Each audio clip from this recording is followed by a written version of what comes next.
únicamente la diapositiva o el material didáctico cuando les toque exponer, ¿sí? De lo contrario no se sube nada. Entonces, aquí ya me subió Juan Pablo González la tarea, pero no he explicado el tema, entonces se la voy.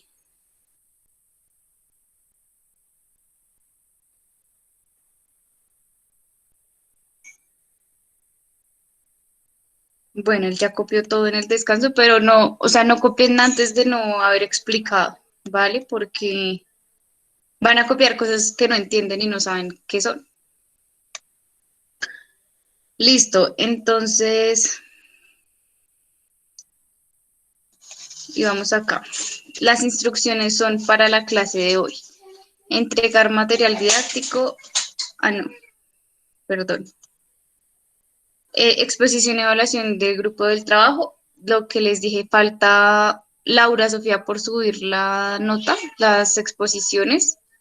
Vamos a explicar el tema. Hoy vamos a empezar con el periodo ontológico. ¿Listo? Ya cerramos periodo cosmológico y antropológico de la edad antigua. Vamos a dar un video de profundización. La idea de esta actividad es tomar y subir apuntes de la clase. ¿Listo? ¿Alguna otra pregunta, chicos? Profe, se me petó el computador, ¿podría repetir? En el Classroom aparece lo que vamos a trabajar el día de hoy, que va a ser el del periodo ontológico. Ahí van a subir los apuntes de la clase. Porfa, activen las cámaras. Solo veo la de Sara Juliana y la de Sara Jimena. La de Saray y la de Lisby. Profe, entonces copiamos ese cuadro y esa explicación de Platón y el conocer en el cuaderno, ¿verdad? Sí, entonces ya ahorita la voy a empezar a desarrollar.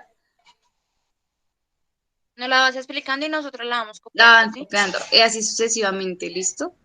Ah, ok. Ah, ya, ya, vale.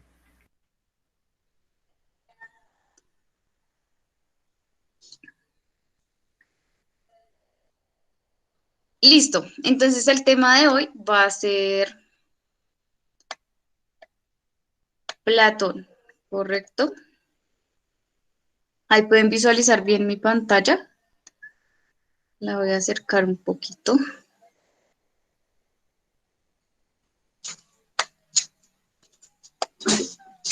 Listo, entonces vamos a decir que Platón es discípulo de Sócrates y Platón va a realizar diferentes viajes a lo largo de toda Asia y de todo el sur de Italia, ¿sí? Entonces él va a ir a Egipto, a Sicilia, a Grecia y en esos viajes que él realiza obtiene gran variedad de conocimientos, ¿listo? A Platón se le atribuye la teoría del idealismo. El idealismo se va a retomar más adelante por otros filósofos en la época moderna y contemporánea. ¿Listo? Entonces, Platón, ¿qué va a decir? Platón va a dividir el mundo en dos. ¿Listo? En una parte, como lo ven acá, va a estar el mundo sensible, ¿sí? Ese mundo sensible es el mundo de las cosas, el mundo que se puede percibir a través de los sentidos, ¿sí? El mundo de los objetos, el mundo material. A ese mundo él le va a dar dos características, que es corruptible y es finito. ¿Listo? Y el otro mundo para Platón va a ser el mundo inteligible, ¿sí? Ese mundo lo expresa en las ideas, es inmaterial, incorruptible, infinito. ¿Por qué es incorruptible? Porque no cambia de forma y es eterno, ¿listo? Entonces para él van a haber dos mundos. Entonces va a estar el mundo de las ideas y el mundo de las cosas. ¿Listo? El mundo sensible, el mundo inteligible. Y ahí es cuando Platón es uno de los primeros filósofos que hace la división del hombre. Al hombre lo va a clasificar en cuerpo y alma. ¿Listo? Él va a decir que el hombre tiene como estos dos mundos en uno. ¿Sí? ¿Por qué? Porque el alma para él, el alma no nos la da Dios cuando nacemos ni antes de nacer, sino para él va a decir que las almas siempre han existido, son eternas, infinitas, ¿sí? Siempre han estado.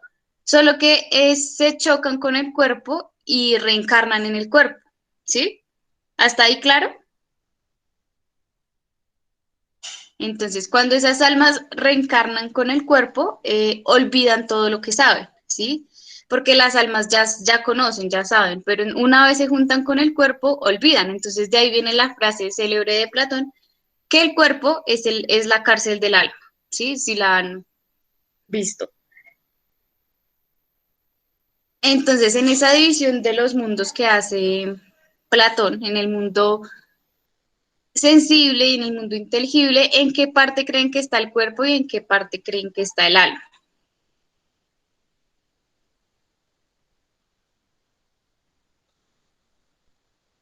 Según las características que da Platón, ¿en qué parte situaríamos el alma? En el interior del ser. Dentro del Pero en cuerpo. sí, obviamente está dentro del cuerpo, pero antes de unirse, ¿dónde está el alma? ¿En qué mundo? ¿En el mundo material o en el mundo Profe, en el mundo astral. Un paralelo.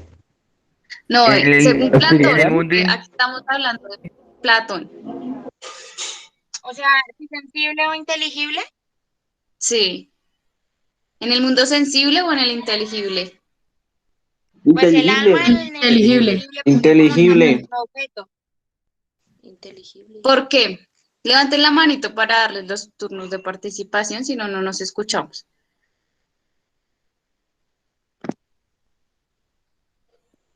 Pues porque como tal no es algo material, es algo inmaterial que se puede pues sentir más no percibir como tal pues con el tacto. En cambio con los sensibles sí son objetos, algo tangible como tal.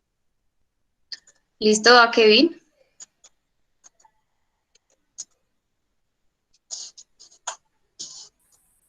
profe, porque lo vi en el mapa, entonces, ¿Por qué qué? No te escuché bien, Kevin. porque lo vi en el mapa y debe estar relacionado a...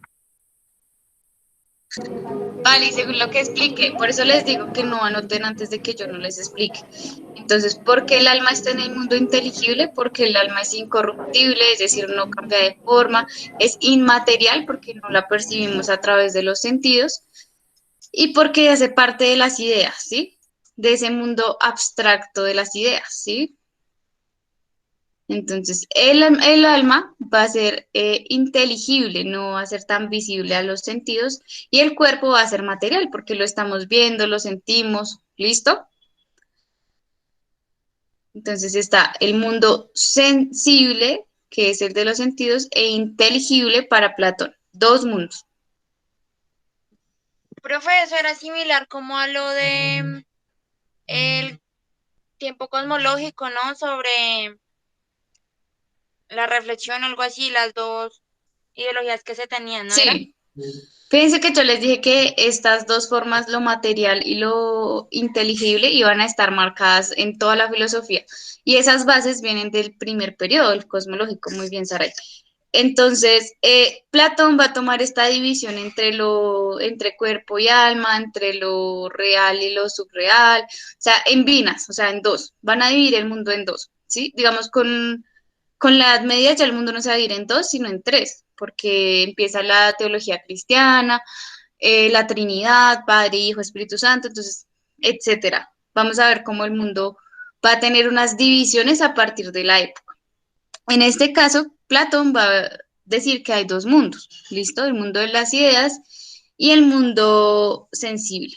Fíjense que en ese mundo de las ideas, el alma habita, ¿sí? El alma vaga, por así decirlo. Y el alma ya tiene unos conocimientos eternos, o sea, ya sabe, ya conoce, pero cuando entra en el cuerpo del ser humano, el alma olvida. Y lo que hace cuando nosotros empezamos a crecer, el alma es recordar, empieza a recordar sus experiencias de ese mundo de las ideas.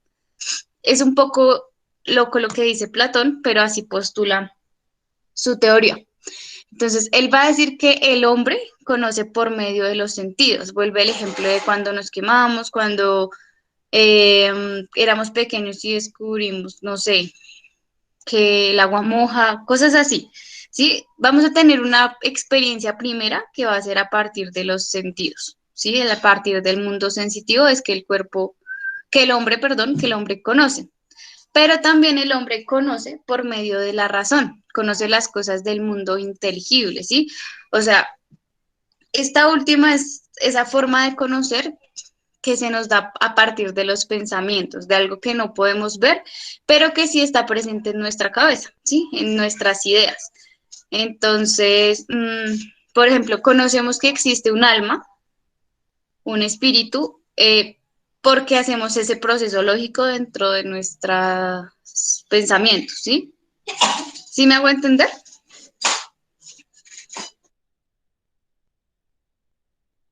Sí, profe. Sí, profe. Sí, señora. Listo. Entonces, esas son las dos formas que dice Platón que conoce el hombre. ¿A partir de qué? De los dos mundos. Entonces, ese conocer, como Platón lo denomina, es una abstracción, ¿sí? ¿Por qué una abstracción? Porque se toma una propiedad de algún objeto y se le describe, ¿sí? Entonces, por ejemplo, ahí les coloqué el ejemplo, valga la redundancia. Les puse el color verde, ¿sí? Cuando nosotros pensamos en verde, pensamos en naturaleza, en los árboles, en las montañas, ¿sí? Entonces, voy a colocar otro ejemplo. Con un color azul. ¿El azul a qué lo asociamos? Al mar, al El agua. agua, Al agua. El agua. al cielo. Exactamente. Entonces, ahí se realiza una abstracción de las propiedades, ¿sí? Entonces, cuando tú imaginas al cielo, haces una abstracción y lo pones de un color. Eso es hacer una abstracción. Tomar una propiedad del cielo, que va a ser el color, y la simbolizas en el azul, ¿sí? Tomas una propiedad del mar, que es el color cristalino, transparente, y lo asocias con el azul, porque pues cuando vemos el mar lo vemos azul, ¿sí? Entonces, esa es la abstracción. O sea, nosotros conocemos a partir de abstracciones que realizamos y relacionamos cosas. ¿Por qué? Porque esa es la forma en que hemos aprendido. Por ejemplo, el color café, ¿con qué lo relacionamos? Cartón. ¿Con qué más? Callo. Madera. Con la madera, exacto. Digamos, cuando yo pienso el color café, de una pienso en la madera, ¿sí? Entonces, es esa capacidad de abstracción que los seres humanos tenemos con las cosas. O sea, en ese momento estamos abstrayendo de la propiedad del color. ¿Qué otra propiedad se podría abstraer? ¿Qué otro ejemplo sería para entenderlo? ¿Qué se les ocurre? Profe, ¿puede repetir? Otro ejemplo de la capacidad de abstracción que tenemos al conocer. Ah, pues, profe, un ejemplo puede ser lo que usted nos había hecho en una clase que nos decía palabras y era lo primero que te venía a la mente. Eso puede ser un ejemplo. Sí, Dependiendo como, por ejemplo, puede decir, no sé, ¿qué tal? Un peluche. ¿Qué peluche se le viene a usted primero a la mente? sí. Comida. O con los animales, o sea, cómo nosotros asociamos las cosas, ¿sí? Por ejemplo, esa abstracción que vamos a hacer de los animales, lo primero que vamos a pensar es los que tienen mascotas en su mascota, ¿cierto? Entonces, también el conocimiento se vincula a nuestras vivencias cotidianas, a nuestras experiencias, a lo que más vemos, ¿sí? O, por ejemplo, si lo hacemos con el colegio. Cuando ustedes piensan en colegio, ¿en qué piensan? Cárcel. En una cárcel. No, pero Tareas y más para tareas. algunos, tareas, No, ¿sí? mentira, profe, en aprendizaje y tareas, sí. Aprendizaje, exacto. O sea, son esas propiedades que tiene el colegio, ¿sí? En el colegio se dejan tareas, o sea, hay que cumplir con unas cosas, se aprende, ¿sí? También se comparte con los compañeros. En este caso, pues, dada la virtualidad, es un poco complejo, pero se han dado otras formas de relacionarse, porque me imagino que ustedes se escribirán, no sé, por WhatsApp o se harán videollamadas, o sea, con los que van compartiendo, con las que van compartiendo, ¿sí? Entonces, eso nos dice Platón, nos da unas ideas acerca de cómo los seres humanos conocen. Pero entonces, al hacer esa división entre el mundo sensible y el mundo inteligible, Platón va a decir que el alma no conoce, o sea, no conoce a partir de la abstracción, sino reconoce, por lo que ya les decía, o sea, el alma ya conoce y al nacer olvida todo, o sea, el alma ya sabe qué son las cosas, de qué están compuestas, pero cuando se une con el cuerpo, olvida todo, ¿sí? Porque el alma está más allá del cuerpo, por así decirlo. Por eso es que la frase de Platón, el alma es la cárcel del cuerpo, ¿sí? Porque el alma antes era libre, antes podía conocer, estar, deambular, vagar en el mundo de lo racional, de las ideas, pero al momento que se fusiona con el cuerpo, con lo material, pierde esa capacidad y la tiene que empezar a adquirir a partir de la experiencia. ¿Listo? Profe, yo tengo una pregunta. Dale, estilo.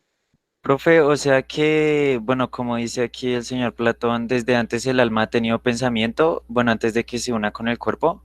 Sí, es correcto. O sea, el conocimiento ya está preestablecido, ¿sí? Ya existe. ¿De Ah, dónde? No ok. sabemos, pero esto es lo que dice Platón. Pues O Platón sea dice que que, del mundo de las ideas el conocimiento ya existe, pero pues pongámosle un poquito de lógica y como que podríamos dudar de su tesis. eso es verdad. Pero eso lo podemos hacer ahorita, porque ya hay, digamos que toda una ciencia por ejemplo, la pedagogía se encarga de cómo transmitir el conocimiento que ya se tiene a los jóvenes, a los niños. La psicología se encarga, pues, de mirar cómo es el proceso de aprendizaje, los problemas de aprendizaje, por qué se da. Pero entonces sabemos que el aprendizaje está muy relacionado con la socialización y con la convivencia en sociedad. Pero pues en esa época Platón no lo había dicho así, sino había planteado dos mundos.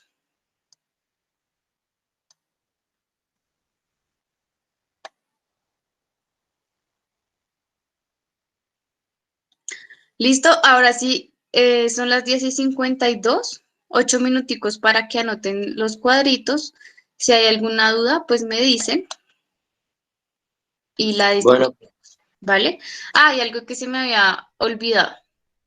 Platón va a ser los primeros que va a plantear que el conocimiento es a priori. ¿Qué significa a priori? Que está antes de la experiencia, que ya está preestablecido. Porque él va a decir que el conocimiento es a priori porque el alma ya conoce, ya sabe, ya existe, ya preestablecidamente tiene unos conocimientos. Entonces, para él el conocimiento va a ser a priori, antes de la experiencia. ¿Listo? Cosa que va a debatir Aristóteles, pero eso lo vamos a ver en la siguiente clase para no confundirnos. Hoy solo va a ser Platón. Entonces, a las 11 en punto, terminamos de copiar lo que se explicó de Platón y continuamos con un video que refuerza las ideas de Platón y cerraríamos la clase, ¿listo? Para que ustedes anoten y cuadren sus apuntes, los suban a la clase. Una pregunta, Dime, Lindsay. ¿qué horas tenemos para entregar esta tarea? Hoy lo puse hasta las 12, hasta las 11:59 de la noche, por Ah, si les falla el internet. O sea, no hay excusa para no entregarlo, mejor dicho. Si les falla el internet, si se les demora cargando las imágenes. Si yo recibo entregas tardías de mañana 18, quedarían sobre 70 y así sucesivamente. El 19 va a ser sobre 50 hasta llegar a 1 y ya quedaría en uno la nota. ¿Vale? Son tareas sencillas, no tienen que hacer, o sea, es solo copiar unos cuadritos, por eso no les doy tanto tiempo. Dime, Steve, levantaste la mano. Profe, yo tengo una pregunta. ¿Cuál fue el mejor filósofo? Pues, para en mí, sí no hay, Sí, pero porque mejor, todos el dieron mejor una para opinión distinta y cada uno estaba exponiendo su punto de vista y pues la filosofía se trata de eso, de que nada está bien y nada está mal. muy bien, sí. Es que profe, esa bueno, categoría de bien y mal, eh, ¿cómo decirlo? Como que desvaloriza lo que los otros han dicho, ¿sí? Y es muy subjetiva. O sea, fíjense que hay dos conceptos también que se trabajan mucho tanto en las ciencias sociales como en la filosofía, y es lo objetivo y lo subjetivo. Lo subjetivo está más dado hacia la apreciación individual de las personas y el objetivo como a un método, algo más dado a partir de argumentos, ¿sí? Lo subjetivo tiene que ver más con la experiencia de las personas individuales.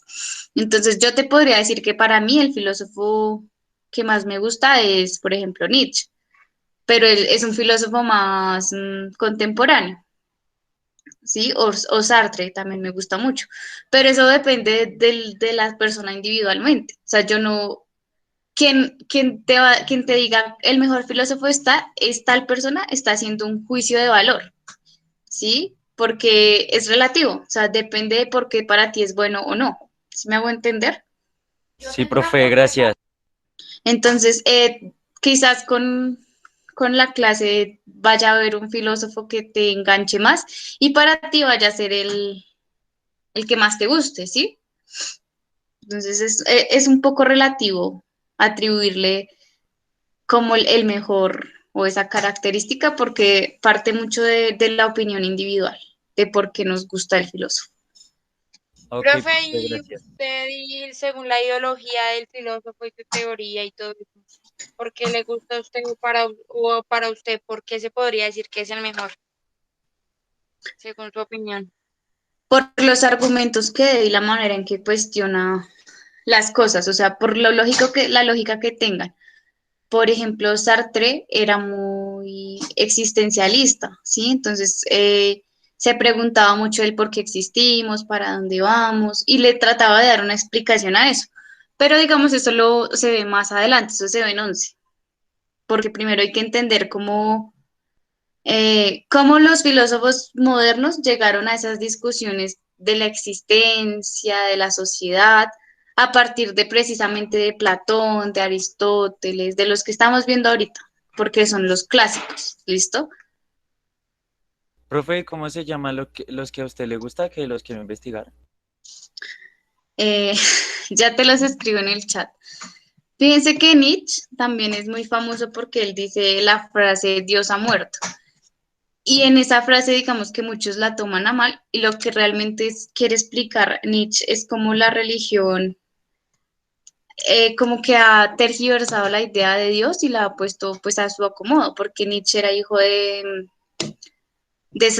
pastores cristianos y bueno, va a tener todo un conflicto con la religión que lo va a expresar en sus obras. Entonces, fíjense que también cada filósofo está marcado por sus experiencias, ¿sí? Entonces va a dar cuenta de alguna explicación desde lo que ellos viven, desde el tiempo en el que viven.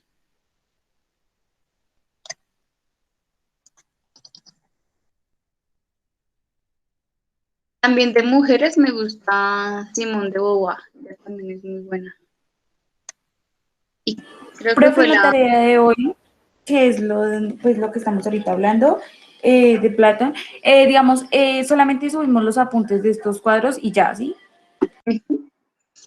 Y si hay alguna duda sobre Platón, me la comentan. Ahí en el chat les escribí, pero estos son filósofos ya de la época moderna. Se verían en 11.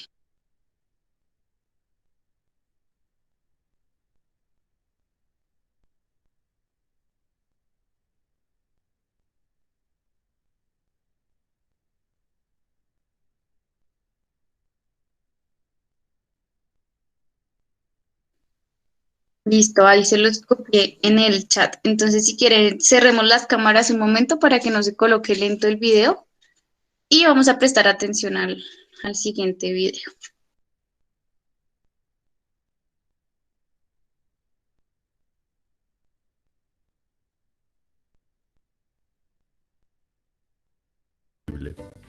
En el mundo sensible.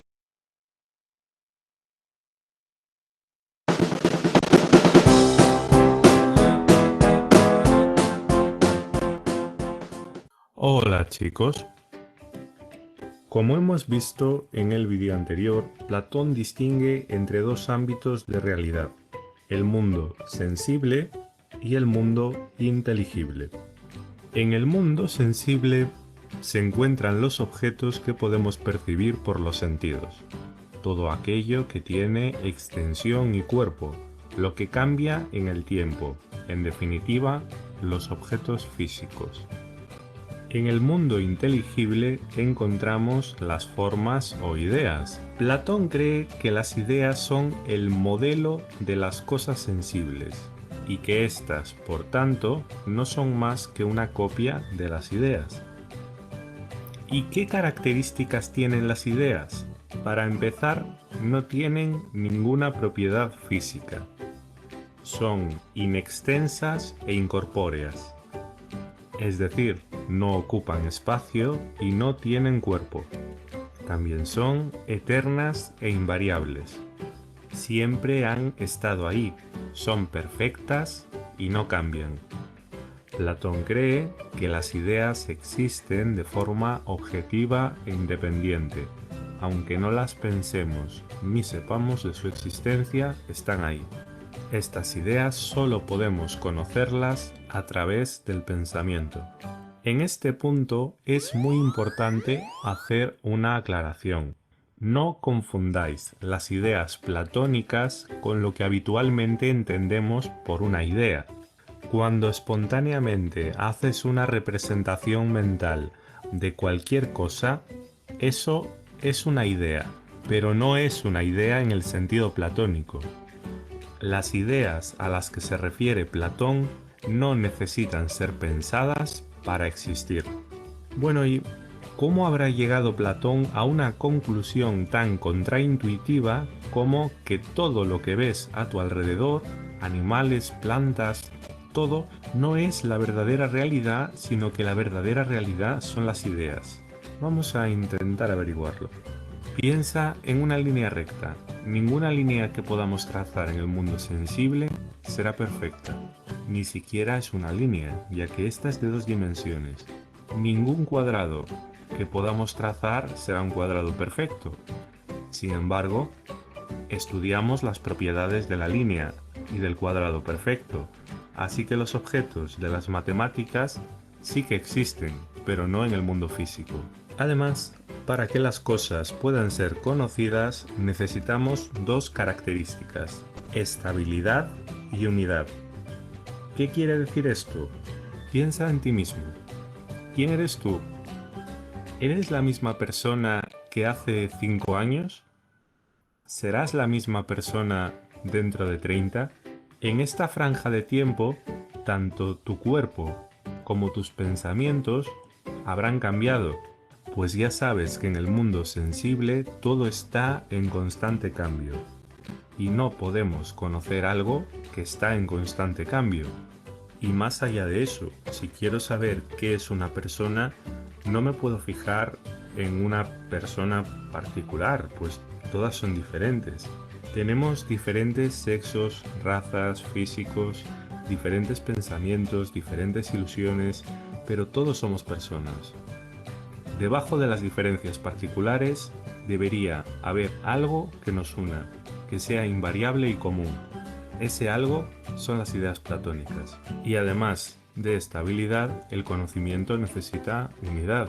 Platón pensaba que en el mundo sensible hay cosas más o menos bellas. Por ejemplo, este chico es una belleza cósmica, pero ojo, que este otro es más guapo todavía. Si hay cosas más y menos bellas, deberá haber una idea de belleza absoluta que sea la que nos permita medir la belleza de las cosas particulares. Como veis, Platón, en contra de la tesis sofista de que todo es relativo, defendía que existen los valores absolutos. Mientras que los sofistas decían que el bien es relativo, Platón les para los pies y dice todo lo contrario. ¿Qué es lo que está bien? Pues una cosa está más o menos bien en función de lo que se asemeje a la idea absoluta de bien. Bueno, y si las ideas están en un mundo aparte, en el inteligible, ¿cómo es posible que estas ideas se relacionen con las cosas sensibles, las de nuestro mundo? ¿Cuál es el nexo? La relación entre las ideas y las cosas, Platón no la deja demasiado clara. ya que para explicar esta cuestión recurre a una figura mítica llamada demiurgo. Decía que al principio existían 4 cosas. Por un lado, el espacio. Por otro, la materia sin forma, en estado caótico. En tercer lugar, encontramos las ideas, que como ya sabemos son perfectas. Y por último, el demiurgo. ¿Y quién es este tipo? Pues el demiurgo es un genio ordenador. Da igual cuán desordenada esté tu habitación. Si llega el demiurgo y hace un chasquido, lo deja todo reluciente. Vamos, que este tipo es el sueño de toda madre o persona amante del orden. El demiurgo veía a un lado la materia desordenada y caótica, al otro las ideas perfectas. ¿Qué hizo? Pues lo que muchos estudiantes, copiar. Se fijaba en las ideas perfectas, las intentaba imitar, pero ya se sabe que a veces, aunque uno tenga las ideas muy claras y perfectas, en el proceso de copiar puede que nuestra obra no quede exactamente como esperábamos.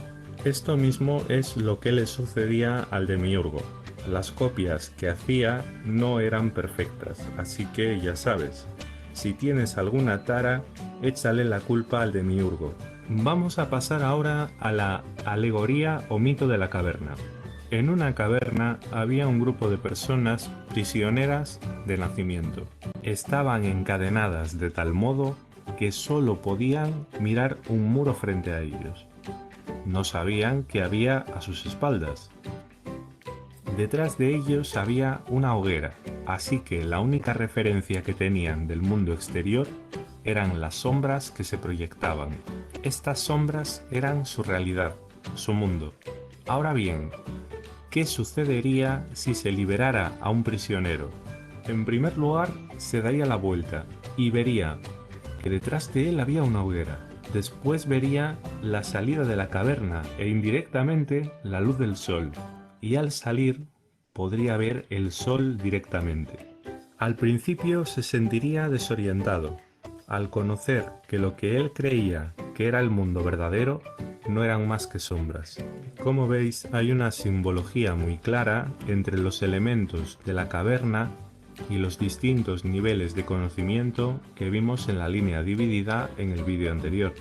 Las imágenes del fondo de la caverna se refieren al primer tipo de conocimiento, la imaginación, el conocimiento al que accede el prisionero recién liberado antes de salir de la caverna es la creencia. Cuando sale de la caverna pasa del mundo sensible al inteligible, alcanzando el conocimiento racional y por último el conocimiento dialéctico o filosófico coronado por la idea de bien de la que depende todo el conocimiento. La idea de bien, Platón la representa con el sol y dice que es la idea más perfecta de todas. Pregunta: ¿estás seguro de que lo que conoces es certero o puede que sean sombras y que estemos en alguna caverna?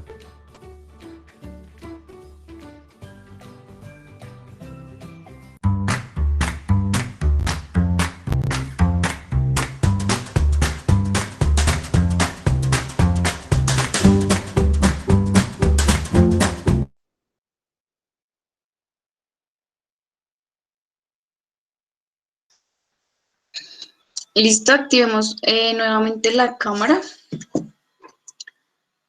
Entonces, ¿qué comentarios hay del video? O sea, la idea es complementar un poco lo que les expliqué con el video. Se me había olvidado mencionarles lo de las copias. Dale, Lindsay. Profe, ¿se puede tener una idea media sobre el video? Sobre la opinión de este filósofo. Sí. Es que lo que yo estaba pensando es que en el video decía que habían otros filósofos que decían que todo era relativo y él dijo, "Ah, no, porque todo no es relativo, todo depende de la idea de algo específico, por ejemplo, qué está bien y qué está mal". Entonces él decía, todo depende de cómo lo pongan, o sea, si las reglas de lo que esté bien son exactas, entonces todo lo que se acerque a ello va a estar bien y todo lo que se aleje va a Sí. estar mal.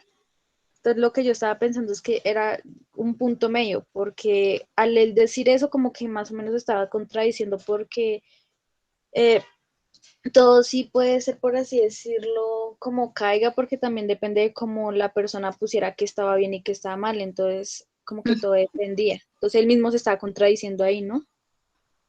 Exacto. O sea, fíjense que es que ellos veían mucho desde su realidad, desde Grecia, más no desde otros lugares del mundo, y eso también pasa mucho actualmente. ¿Qué otra opinión? Profe, que yo estoy de acuerdo con lo que dijo al final. ¿Qué? O sea, que si dudamos de nuestra existencia, o sea, que si estamos encerrados en una cárcel y solo vemos sombras. Correcto. Este es como el tema más conocido de Platón, por el que muchas personas lo reconocen, y es el mito de la caverna. Digamos, hay un libro que a mí me gusta mucho, se llama El mundo de Sofía, se los muestro aquí. Es de Justin Garden y El mundo de Sofía es una novela, pero es una novela histórica, ¿sí? Entonces, es una novela sobre filosofía y es de una niña que se llama Sofía y emprende una aventura con un sabio, ¿sí? El sabio le va mostrando a lo largo de la historia los filósofos más importantes, ¿sí? Entonces, para cerrar la clase, vamos a leer todos un fragmento que va a ser específicamente de Platón, de ese libro sobre el mundo de Sofía. ¿Listo? Entonces se los va a presentar en pantalla. Si quieres, Saray me ayuda empezando a leer. Profe, antes de Sí, que empecemos señora. la lectura, yo quería decir otra cosa. Es que eso, lo del cuento de la caverna, me hizo recordar a la película Lucy, que cuenta que si nosotros llegamos al 100% en nuestro cerebro, nos Sí. daríamos cuenta de que no todo es como nosotros creemos y que todos estamos encerrados, por así decirlo, en una pequeña burbuja. Estoy de Sí, acuerdo, de acuerdo. sí, esa película de hecho es muy buena porque tiene ¿Serio, esa filósofo? analogía sobre la capacidad de pensamiento y De lo cómo que el ser puede entender. humano, sí, como esa sustancia que se puede segregar para generar mayor conocimiento y que solo usamos un pequeño porcentaje, que pues en este caso se vio alterada, digamos, por lo que le inyectan a la protagonista principal. Pero la idea de la película también es como una invitación a potenciar esas capacidades que como seres humanos tenemos y no usamos, ¿no? Sí, profe, además era muy interesante en la parte que llega como al 75% del cerebro y por así decirlo, se deshace y se vuelve a hacer. Sí. Ella como ser físico se deshace y ella misma se vuelve a crear. O sea, ella se convirtió en su propio Dios. Ujú. Listo, ya para terminar la clase, vamos a leer el fragmento de este libro. Si alguno lo quisiera leer, ya tienen el nombre. Yo, profe. Entonces, espérame, abro las imágenes.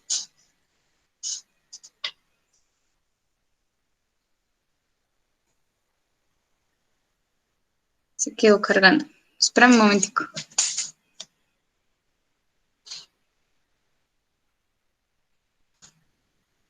Entonces, vayan terminando de colocar sus apuntes. Recuerden que esto es lo que deben subir.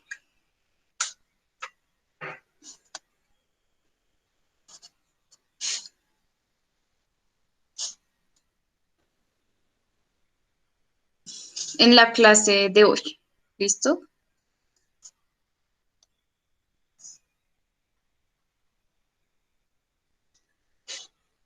Ya casi están abriendo, es que preciso se me trabó el computador, pero creo que ya.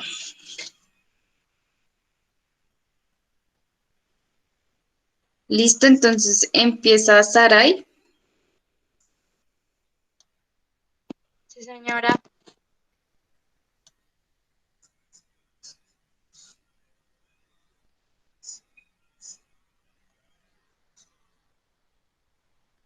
Ahora sí me perdió la imagen.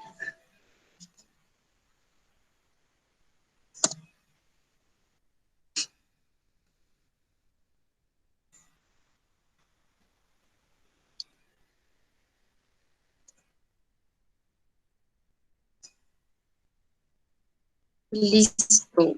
Se llama El camino que sube la oscuridad de la caverna.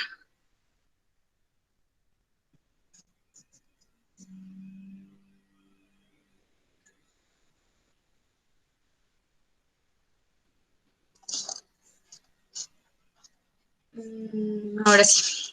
¿Ya le están viendo en mi pantalla? No, No, profe, señor. no sé nada. No está compartiendo. No, señora. ¿Ya? Ahora sí. Dale, Saray. El primer párrafo, ¿sí? Sí, si quieres la imagen. Vale. El camino que sube de la oscuridad de la caverna. Platón cuenta una parábola que ilustra precisamente lo que acabamos de describir. La solemos llamar el mito de la caverna. La contaré con mis propias palabras. Imagínate a unas personas que habitan una caverna subterránea. Están sentadas de espaldas a la entrada, atadas de pies y manos, de modo que solo pueden mirar hacia la pared de la caverna. Detrás de ellas hay un muro muy alto, y por detrás del muro caminan unos seres que se asemejan a las personas. Levantan diversas figuras por encima del borde del muro. Detrás de estas figuras arde una hoguera, por lo que se dibujan sombras llameantes contra la pared de la caverna. Lo único que pueden ver esos moradores de la caverna es, por tanto, ese teatro de sombras. Han estado sentados en la misma postura desde que nacieron y creen por ello que las sombras son lo único que existe. Imagínate ahora que uno de los habitantes de la caverna empieza a preguntarse de dónde vienen todas esas sombras, dice profe. No puedo ver más. Ya cambió la presentación, espera. Todas esas sombras, sí.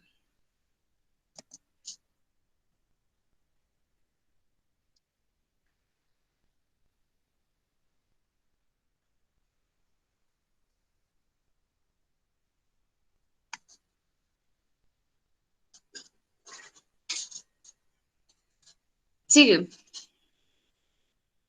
¿Continúo? Sí. ¿De dónde vienen todas esas sombras? De la pared de la caverna. Y al final consigue soltarse. ¿Qué crees que sucede cuando se vuelve hacia las figuras que son sostenidas por detrás del muro? Evidentemente, lo primero que ocurrirá es que la fuerte luz lo cegará. También le cegarán las figuras nítidas, ya que hasta ese momento solo había visto las sombras de las mismas.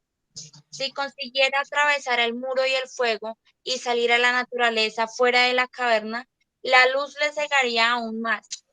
Pero después de haberse restregado los ojos, se habría dado cuenta de la belleza de todo. Por primera vez vería colores y siluetas nítidas. Vería verdaderos animales y flores, de los que las figuras de la caverna solo eran malas copias. Pero también entonces se preguntaría a sí mismo de dónde vienen todos los animales y las flores. Entonces vería el sol en el cielo y comprendería que es el sol que da vida a todas las flores y animales de la naturaleza, de la misma manera que podía ver las sombras en la caverna a la hoguera. Ahora el feliz morador de la caverna podría verse corriendo a la naturaleza, celebrando su libertad recién conquistada, pero se acuerda de los que quedan abajo en la caverna. Por eso vuelve a bajar. De nuevo abajo intenta convencer a los demás moradores de la caverna que las imágenes de la pared son solo copias centelleantes de las cosas reales, pero nadie le cree. Señalan a la pared de la caverna diciendo que lo que allí ven es todo lo que hay. Al fin lo matan. Lo que Platón describe en el mito de la caverna es el camino que recorre el filósofo desde los conceptos vagos hasta las verdaderas ideas que se encuentran tras los fenómenos de la naturaleza. Seguramente también piensa en Sócrates, a quien mataron los moradores de la caverna porque hurgaba en sus ideas habituales, queriendo enseñarles.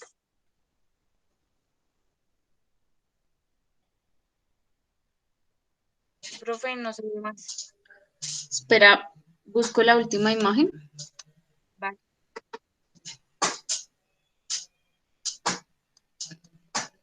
Ya.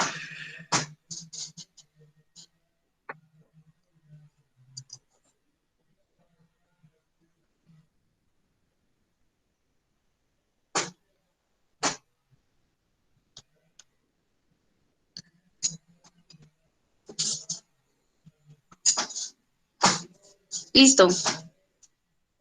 Queriendo enseñarles el camino hacia la verdadera sabiduría. De ese modo, el mito de la caverna se convierte en una imagen del valor y de la responsabilidad pedagógica del filósofo. Lo que quiere señalar Platón es que la relación entre la oscuridad de la caverna y la naturaleza del exterior corresponde a la relación entre los moldes de la naturaleza y el mundo de las ideas. No quiere decir que la naturaleza sea triste y oscura, sino que es triste y oscura comparada con la claridad de las ideas. Una foto de una muchacha hermosa no tiene por qué resultar oscura y triste, más bien al contrario, pero sigue siendo solo una imagen. Correcto. Entonces, digamos, de ese pequeño fragmento a modo de historia del mito de las cavernas, ¿qué podemos concluir ya para cerrar la clase?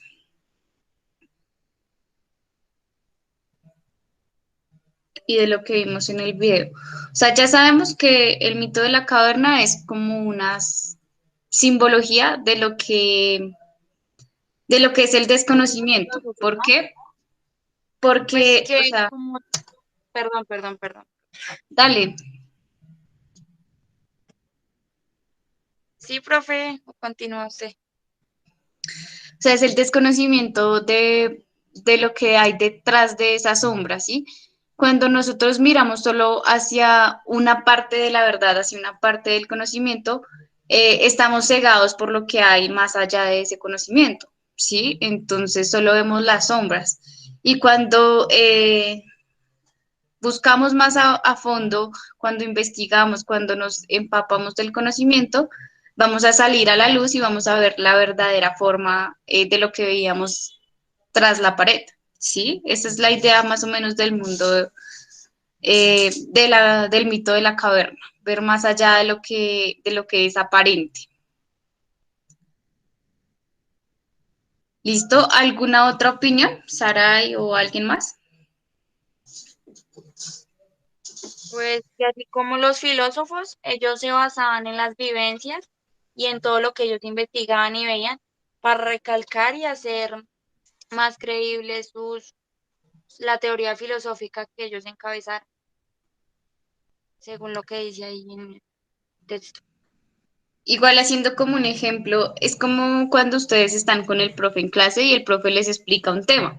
Ustedes no pueden creer ciegamente en lo que dice el profesor, sino tienen que investigar. O sea, por ejemplo, si estoy viendo, no sé, la fotosíntesis. Entonces el profe, la profesora nos explica sobre la fotosíntesis, pero qué tal se haya equivocado. O sea, nosotros no somos perfectos. Entonces, si es de nuestro interés, vamos a ir más allá y quizás encontramos datos más allá de lo que los profes nos dan, ¿sí? Eso es también lo que les pido con las exposiciones, encontrar temas más allá de lo que yo les digo y traerlo a la clase y discutirlo, ¿sí? Porque ustedes también son seres humanos que pueden, que investigan, que deben empezar como a interactuar en este mundo del conocimiento, ¿vale? Entonces esto sería todo por hoy. Organicen sus apuntes, los suben al Classroom y nos veríamos el siguiente miércoles, ¿sí? Miércoles, el 24. Empezamos con exposición de Platón, ¿listo? Investiguen, traigan una actividad, todo lo que puedan acerca de Platón, ¿sí?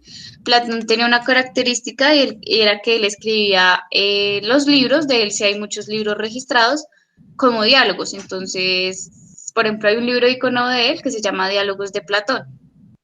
Y más o menos toda la literatura de Platón está escrito en diálogos, como en conversaciones. Usa mucho la literatura. ¿Vale? Entonces, les recuerdo, creo que yo se los escribí en el chat. ¿Quiénes expondrían de hoy en 8? Ya saben, lo tienen claro. Sí, profe. Listo, entonces de hoy en 8 empezamos con exposiciones. Yo veré mejor esas exposiciones, más temas profundizados, que haya mejor dominio del tema, menos letra en las diapositivas y más creatividad, ¿vale? Entonces, que tengan un feliz día, chicos y chicas. Chao. Profe, chao, profe. Hasta luego, profe. No, profe. Hasta Chao, luego, profe. profe. Gracias. Chao, profe.